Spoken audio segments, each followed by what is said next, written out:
Hello dear students. दोस्तों, आप में से काफ़ी लोगों ने मेरे को कमेंट किया कि सर आप इंग्लिश ग्रामर पर वीडियोस बनाएं। दोस्तों, इंग्लिश ग्रामर को स्टार्ट करने से पहले हम ये समझ लें what is English grammar, okay, and why should we go for it. So if we talk about English grammar, what is English grammar? First of all, we must have to understand that what is English language, because English grammar is part of English language. Language क्या होती हैं, grammar क्या होती हैं? Maximum लोग क्या करते हैं, ग्रामर के पीछे रहते हैं कि हम ग्रामर आए तो हम लोग लैंग्वेज सीख जाएं। आप में से बहुत ऐसे हैं जो इंग्लिश सीखना चाहते हैं लेकिन ग्रामर आपके बीच की रुकावट बन जाती है। तो दोस्तों, हम सबसे पहले ये समझ लेते हैं कि ग्रामर है क्या चीज़ और हमें इसको किस प्रकार से स्टार्ट करना चाहिए ताकि हम लोग इसको प्रॉपर तरीके से समझ सकें। So what is a language and what is grammar? A language is way of communication. Am I right? Language क्या होती है? वे ऑफ कम्युनिकेशन होता है, बातचीत करने का तरीका होता है। और ग्रामर क्या होती है? Grammar means the rules of a language. Grammar तो क्या होती है? लैंग्वेज के रूल्स होते हैं। अब दोस्तों, आपके सामने दो चीज़ें हैं, एक तो रास्ता है और एक उस पर चलने के रूल्स एंड रेगुलेशंस है। तो आप पहले क्या सीखेंगे, किस चीज़ का पता करेंगे? रास्ते का पता करेंगे, वे को आप आइडेंटिफाई करेंगे कि कौन से वे पे जाना है, या फिर रूल्स और रेगुलेशंस के बारे में बात करेंगे कि वहाँ पर किस तरीके से चलना है, क्रॉस कैसे करना है, ये करना है, वो करना है। ये चीज़ें आप लोग पहले सीखेंगे, या फिर सबसे पहले आप लोग रास्ते को डिसाइड करेंगे कि रास्ता कौन सा है, हमें कहाँ पर जाना है। Am I right? Obviously, आप लोग क्या करेंगे, अपने वे को डिसाइड करेंगे, विच वे। तो सबसे पहले अपने किसको समझने की जरूरत होती है? वे को समझने की जरूरत होती है। ग्रामर समझने का सबसे पहला पार्ट होता है लैंग्वेज। अब आप लोग ऐसा चाहते हैं कि मुझे ग्रामर आए तो लैंग्वेज सीख जाऊँ, जबकि रूल ऐसा है कि अगर आपको लैंग्वेज आ जाएगी तो आप लोग ग्रामर्स के रूल्स को भी समझने लगेंगे और वो आपके दिमाग में परमानेंटली क्लियर हो जाएगी। ओके, सो हमें सबसे पहला फोकस अपनी लैंग्वेज पर, इंग्लिश लैंग्वेज पे करना है। अब इंग्लिश लैंग्वेज को समझने के लिए सर हम क्या करें? हमें तो यही पता है कि हमें अगर इंग्लिश लैंग्वेज समझना है तो ग्रामर समझनी पड़ेंगे, टेंस समझने पड़ेंगे, राइट? तो ग्रामर समझने से पहले आप लोगों को क्या समझना चाहिए और किस चीज़ पे वर्क करना चाहिए, ये हमारे लिए बहुत इंपॉर्टेंट होता है। दोस्तों, किसी भी लैंग्वेज का जो मेन पार्ट होता है वो होती है वर्ड पावर। आपको अपनी वर्ड पावर स्ट्रॉन्ग करनी है। सबसे पहला वर्क इसे पे करना है कि आप अपनी वर्ड पावर को स्ट्रॉन्ग करें एज मच एज पॉसिबल, क्योंकि जितने वर्ड्स आपके पास में होंगे उतनी ही स्ट्रॉन्ग आपकी लैंग्वेज बन जाएगी। और अगर आपकी लैंग्वेज एक बार स्ट्रॉन्ग बन गई, उसके बाद में ग्रामर आपको ऑटोमेटिकली आ जाएगी, राइट? मैं कह सकता हूँ कि आपको किसी चीज़ की जरूरत नहीं पड़ेगी, फिर आप ऑटोमेटिक समझ जाएंगे। इसके पीछे सबसे बड़ा रीज़न यही होता है कि हम ग्रामर के टॉपिक समझते हैं, बहुत सारे टॉपिक हम लोग क्लियर कर लेते हैं, हर साल समझते हैं और फिर उन्हें भूल जाते हैं। क्यों? क्योंकि हम लैंग्वेज को नहीं समझते हैं, राइट? हमें अपना रास्ता पता नहीं है। बताओ, आप लोग कितने भी रूल्स बना लो, कितने भी तरीके बना लो कि मुझे इस रास्ते को इस तरीके से पार करना है, उसके रूल्स आप लोग नोट डाउन कर लो, रट लो, ओके, लेकिन आपको ये पता नहीं है कि रास्ता कौन सा है, तो रूल्स कैसे बनेंगे भाई? अगर आपको रास्ता ही पता नहीं है, रास्ते के अकॉर्डिंग तो रूल्स बनाने पड़ेंगे ना कि यहाँ पर हमें इस तरीके से चलना है, यहाँ पर इस तरीके से चलना है। जब आपको रास्ता पता होगा तभी तो आप लोग रूल्स याद रख पाएंगे और रूल्स यहाँ तक कि बनाए भी जा सकते हैं। ग्रामर के भी रूल्स अपने आप बन जाएंगे, ठीक है? आपको लर्न करने की जरूरत नहीं होती है, अपने आप रूल्स बन जाएंगे। बस आपको क्या पता होना चाहिए? वे ऑफ कम्युनिकेशन, उसकी नॉलेज आपको होनी चाहिए। और उसका सबसे पहला पॉइंट जो होता है वर्ड पावर होती है। तो ग्रामर को समझने से पहले आपको थोड़ा सा वर्ड पावर पे फोकस करना पड़ेगा और अपनी वर्ड पावर को स्ट्रांग बनाना है। Point is clear? अब हम लोग, सर ये तो ज्ञान की बातें हो गई, ठीक है? अब हम लोग पॉइंट पर आते हैं कि ग्रामर क्या होती है। What is grammar? Okay, grammar क्या होती है? रूल्स ऑफ लैंग्वेज होते हैं। रूल्स अपने को समझने होते हैं। अब उनकी स्टार्टिंग कहाँ से करें, राइट? सर हमने वर्ड पावर भी बना लिया, हमारी वर्ड पावर अच्छी है, लेकिन ग्रामर समझ में नहीं आती है। कॉम्पिटिटिव एग्जाम्स के अंदर हमें बहुत काम में आती है, इसलिए हम ग्रामर को किस तरीके से तैयार करें? दोस्तों, ग्रामर का पहला पॉइंट होता है सेंटेंस स्ट्रक्चर को अपने को समझना होता है। और सेंटेंस स्ट्रक्चर को समझने के लिए सबसे पहले अपने को जो समझना होता है वो होती है अपनी verb. So first of all हम लोग डिस्कस करेंगे वर्ब को। What is a verb? Okay, verb क्या होती हैं, उसके कितने टाइप्स होते हैं और किस तरीके से उनको आइडेंटिफाई करना होता है। सबसे पहला वर्ब आप लोग उस पर प्रैक्टिस भी करेंगे, ठीक है, कि वर्ब क्या है। सेंटेंस में which is the verb in this one sentence, इस सेंटेंस में वर्ब कौन सी है उसको आपको आइडेंटिफाई करना है। First of all we are going to learn this one thing. Verb दो टाइप्स की होती है, finitive verbs and non finitive verbs. अब ये क्या होती है भाई फिनिटिव वर्ब्स, ठीक है। फिनिटिव वर्ब्स क्या होती हैं और नॉन फिनिटिव वर्ब्स क्या होती हैं। Okay, let's take two sentences.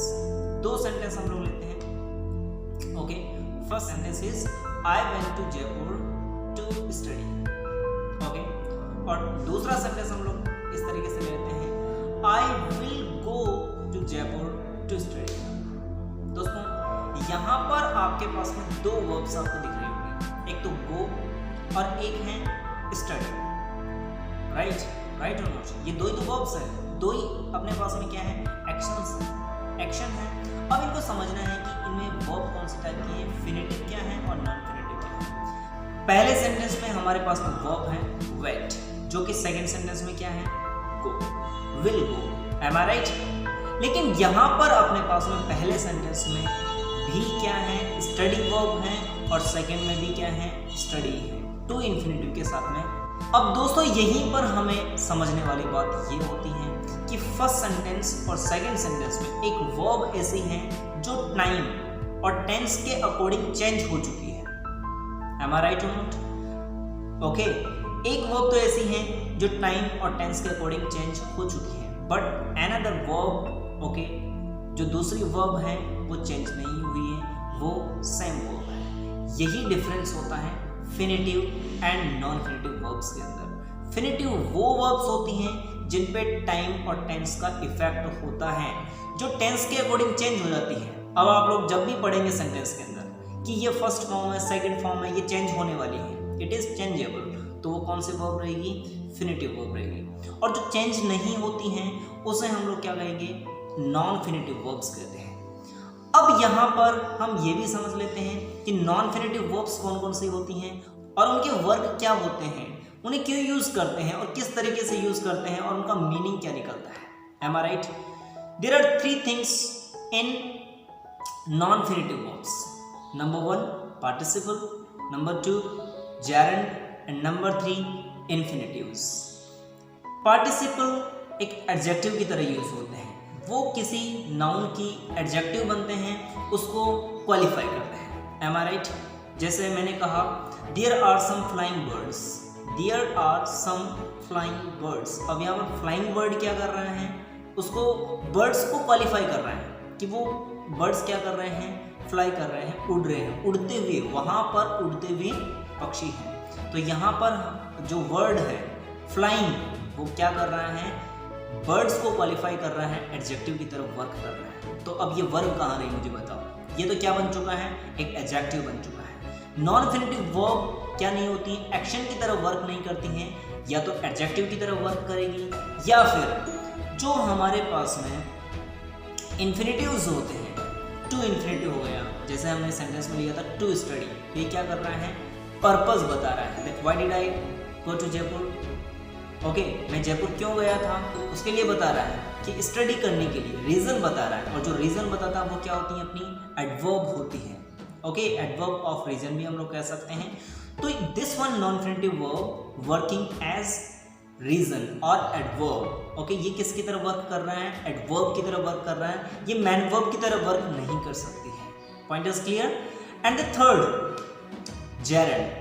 Gerund जो होती हैं वो क्या होती हैं, वो फर्स्ट फॉर्म के साथ में आईएनजी जोड़ करके हम लोग जेरेंड फॉर्म्स का यूज करते हैं। तो जैसे हो गया walking is good for health. Okay, जैसे सेंटेंस है अपने पास में walking is good for health. Walking क्या होती है, हेल्थ के लिए अच्छी होती है। अब देखिए वॉकिंग इज, तो वॉकिंग यहाँ पर किसकी तरह काम कर रही है, नाउन की तरह काम कर रही है, कि चलना, चलने की जो एक्टिविटी होती है उसकी बात हो रही है, कि चलना एक क्या होती है, अच्छी एक्टिविटी होती है, गुड एक्सरसाइज होती है। Point is clear? This is called gerund. इसे हम लोग क्या कहते हैं? Gerund. I hope you must have understood that what is participle, what is gerund and what are इन्फिनिटिव्स।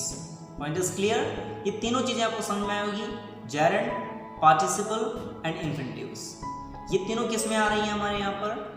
Okay, non finitive verb में, जो कि एक्शन की तरह काम नहीं करती हैं। ये या तो एडजेक्टिव की तरह काम करती हैं, या फिर एडवर्ब की तरह काम करती हैं, या फिर नाउन की तरह भी वर्क कर सकती हैं।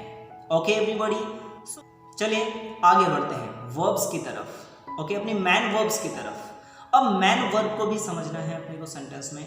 सेंटेंस यहाँ पर आपका आधा आपके लिए बहुत सिंपल हो जाएगा। सेंटेंस का आधा मीनिंग वर्ब से ही निकल जाता है। जो मैन वर्ब होती हैं वो आपके सेंटेंस के आधे मीनिंग को क्लियर कर देती हैं। उसके बाद में आपको जो वर्ड्स होते हैं उनका मीनिंग अगर आपको समझ में आ गया तो सेंटेंस आपके लिए बहुत ईजी हो जाता है समझने के लिए। डियर फ्रेंड्स, जो फिनिटिव वर्ब्स होती हैं वो भी हम लोग दो तरीके से डिवाइड कर सकते हैं। First of all you need to understand that the verb is active और पैसिव। सबसे पहले आपको ये समझना है कि वर्ब जो है आपके पास में वो एक्टिव वर्ब है या फिर पैसिव वर्ब है। यहीं से अपने पास में इनकी सेंटेंस का जो टाइप है वो अपने को आइडेंटिफाई हो जाएगा कि कौन सा टाइप का। उसके बाद में आपकी आइडेंटिफिकेशन होती है टेंस की। और हम लोग क्या करते हैं, स्टार्टिंग में टेंस समझिए। टेंस किस तरीके से समझेंगे आप लोगों को यहाँ पर मैं क्लियर करूँगा that how to identify tenses in English sentences. English sentences में हम लोग किस तरीके से टेंसेस को आइडेंटिफाई करेंगे ये भी हम लोग जस्ट इसके बाद में समझने वाले हैं। दोस्तों, सबसे बड़ी गलती हम लोग क्या कर देते हैं, जब इंग्लिश हमें समझना होता है, ग्रामर हमें समझनी होती है, हम ग्रामर समझने की जगह ट्रांसलेशंस पर फोकस करते हैं। टेंस समझने का मतलब क्या है, ट्रांसलेशन करो। और ट्रांसलेशन करके आप लोग लैंग्वेज नहीं सीख सकते हो। आपको ट्रांसलेशन करने से ट्रांसलेशन करना ही आएगा, ग्रामर और इंग्लिश नहीं आएगी। ग्रामर के लिए आपको क्या समझना पड़ेगा, उसके सेंटेंस को उसी लैंग्वेज में समझना पड़ेगा। अगर आप लोग इंग्लिश ग्रामर सीख रहे हैं तो उसका सेंटेंस आपको इंग्लिश में ही समझना पड़ेगा, इंग्लिश में ही आपको उसको आइडेंटिफाई करने की जरूरत पड़ती है।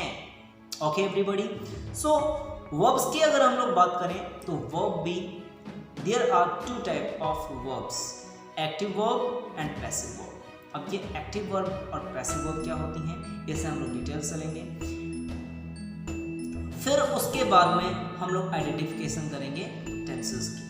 जैसे ही आपने समझ लिया कि ये एक्टिव वर्ब हैं और पैसिव वर्ब हैं, आपका सेंटेंस आइडेंटिफाई हो जाएगा कि इसके अंदर आपका कौन सा टेंस है। हेल्पिंग वर्ब और मेन वर्ब याद करने से भी आपको जो टेंसेस हैं वो क्लियर नहीं होंगे। सबसे पहले आपको आइडेंटिफाई करना पड़ेगा एक्टिव और पैसिव सेंटेंस। सो ग्रामर को समझने के लिए अपनी फर्स्ट स्टेप क्या हो गई कि हमें वर्ब को आइडेंटिफाई करना है that the verb is finitive और non finitive. The second step will be the verb, okay, the main verb is active verb और पैसिव वर्ब। और तब जाकर के हम लोग इंग्लिश ग्रामर के बाकी टॉपिक्स को स्टडी करेंगे और उसके बाद में हमारी अंडरस्टैंडिंग उनको समझने के लिए बन चुकी होगी। Point is clear? तो सबसे पहले हमें आइडेंटिफाई करना है वर्ब को कि ये एक्टिव वर्ब हैं और पैसिव वर्ब हैं। इसके साथ में हमारी आइडेंटिफिकेशन हो जाएगी कि पूरा सेंटेंस एक्टिव है या फिर पैसिव सेंटेंस है। और अगर हम लोगों ने इतना आइडेंटिफाई कर लिया तो टेंस भी वहाँ पर ही अपना क्लियर हो जाएगा कि इसके अंदर कौन सा टेंस है। और फिर उसके बाद में हम लोग बाकी टॉपिक्स को हम लोग समझ पाएंगे। देखिए, नॉन फिनिटिव वर्ब में अपने पास में नाउन है, एडजेक्टिव है, एडवर्ब है। ये अपने पास में एक अलग टॉपिक हो गया। इसे हम लोग वोकैबुलरी टॉपिक भी कह सकते हैं। वोकैबुलरी के साथ में हम लोग इन चीज़ों को क्लियर कर सकते हैं। Okay everybody, so dear students, active voice, passive voice और टेंसेस को आइडेंटिफाई करने के लिए मैंने आपके लिए 2 चार्ट्स प्रिपेयर किए हैं। इन चार्ट्स को आप लोग ध्यान से समझें और इनकी आइडेंटिफिकेशन को आप लोग हमेशा के लिए याद कर लें, तो आपको सेंटेंस को आइडेंटिफाई करने में बहुत आसानी रहेगी। So let's start. In charts में आप लोग देख सकते हैं 2 चार्ट्स आपके सामने हैं एक्टिव वॉइस और पैसिव वॉइस के लिए। एक्टिव वॉइस में कौन से टेंस की आइडेंटिफिकेशन क्या होती हैं उनको आप लोगों को देखना है, और पैसिव वॉइस में उनकी आइडेंटिफिकेशन क्या होती है, वो सेंटेंस आपका एक्टिव बनेगा या पैसिव बनेगा और कौन सा टेंस रहेगा, ये सारी चीज़ें आप लोगों को इन दोनों चार्ट्स में क्लियर हो सकती हैं। उसके बाद में हम लोग समझेंगे कि एक्टिव वर्ब्स में भी कौन सी वर्ब्स होती हैं, उनको कैसे आइडेंटिफाई करें, उनका मीनिंग कैसे होता है, बहुत सारी चीज़ें अपने को समझने की जरूरत पड़ेगी। लेकिन सबसे पहले आप लोगों को बेसिक सेंटेंस स्ट्रक्चर को समझने के लिए इन दोनों चार्ट्स को आप लोगों को कवर करना पड़ेगा।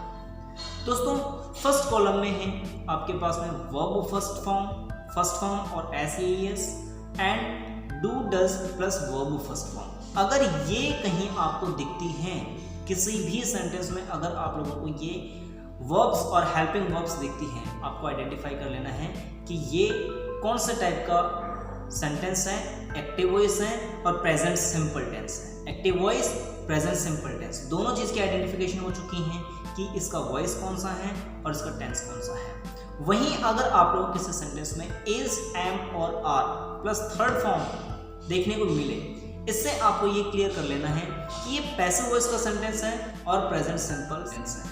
दोस्तों ऐसा नहीं है, कई लोगों के दिमाग में ये बना रहता है कि इज, एम, आर मतलब प्रेजेंट कॉन्टिन्यूअस टेंस होता है। आप लोग देख सकते हैं ये प्रेजेंट सिंपल भी हो सकता है, लेकिन ये पैसिव वॉइस बन चुका है। Point is clear. इसी तरीके से आप लोग इसके सभी कॉलम्स को स्टडी करें और इनके आइडेंटिफिकेशंस को आप लोग याद करें और आप लोग इनको आइडेंटिफाई करना सीखें। फिर उसके बाद में just go through one paragraph that this one sentence is active और passive and which tense is used in this one sentence, और सेंटेंस में कौन सा टेंस यूज हुआ है, इन सभी चीज़ों को आप लोग आइडेंटिफाई करना सीखें। So let's have a look at this one exercise. First sentence, Ram plays football. Okay, Ram plays football. Which verb is used? Verb first form plus s. Am I right? यहाँ पर plays में क्या है? Verb first form में s use हुआ है, मतलब कौन सा वॉइस हुआ? Active voice. और यहाँ पर आपका टेंस कौन सा हुआ? Present simple tense. ओके, आप लोग देख सकते हैं। Next one sentence, he has learned English language. Okay, which form of sentence is used? Active or passive? Obviously active, right? Has third form कौन से में यूज हो रहा है जरा देखिए, active voice and tense present perfect. इस तरीके से आप लोग आइडेंटिफाई करें इनको। Next one sentence, this topic has been taught, the wall was painted. Okay, the wall was painted, was के साथ में कौन सी फॉर्म आ रही है? Third form. टेंस कौन सा हुआ? Past simple. और वॉइस कौन सा हुआ? Passive voice. अगर इसे सेंटेंस को ऐसे लिख दिया जाए, he is painting the wall, he is painting the wall, is painting, तो active voice, am I right और not? Active voice present continuous. He was painting the wall, he was painting the wall, कौन सा हुआ? Active voice past continuous. Am I right? इसी तरीके से models के साथ में भी यूज हो सकता है। Am I right? अगर मॉडल के साथ में फर्स्ट फॉर्म यूज हो रही है, obviously the sentence will be active voice. और अगर मॉडल के साथ में बी वर्ब यूज करके, ओके, बी वर्ब यूज करके थर्ड फॉर्म यूज कर लिया जाए, जैसे it should be done, it should be done, should के बाद में क्या है? Be, and then done, which form? Third form. मतलब सेंटेंस का टाइप कौन सा हो गया? Passive form. M I right? ये फॉर्म कौन सी हो चुकी है? पैसिव फॉर्म हो चुकी है। और अगर मैं कहूँ I should go, I should go, should के साथ में कौन सी फॉर्म यूज हो रही है? First form. I hope you can identify active voice, passive voice and the tense, which tense is used in the sentence. सबसे पहले आप इस पर सफिशिएंट प्रैक्टिस करें ताकि आप लोग सेंटेंस का वॉइस और सेंटेंस का टेंस सबसे पहले आइडेंटिफाई कर सको।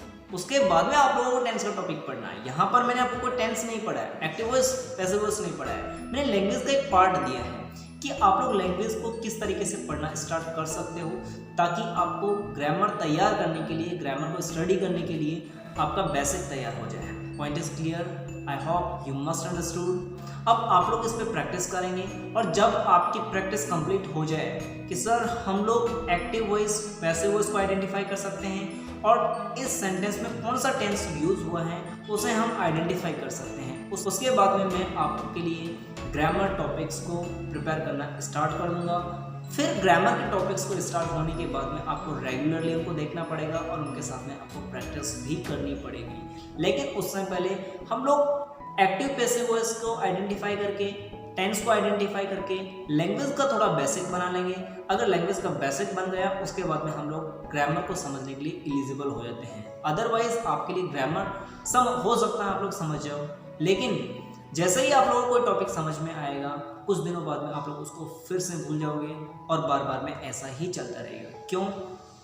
क्योंकि अगर आपको रास्ता पता नहीं है, केवल आप लोग रास्ते पे चलने के तरीकों पर डिस्कस कर रहे हो, इट मीन्स आप लोग ग्रामर को ही डिस्कस कर रहे हो, लैंग्वेज पे कोई वर्क नहीं कर रहे हो, तो ये सब आपके लिए वेस्ट हो जाएगा। होप आप लोगों को पसंद आया होगा। आपको कैसा लगा कमेंट करके मुझे ज़रूर बताएं। थैंक्स।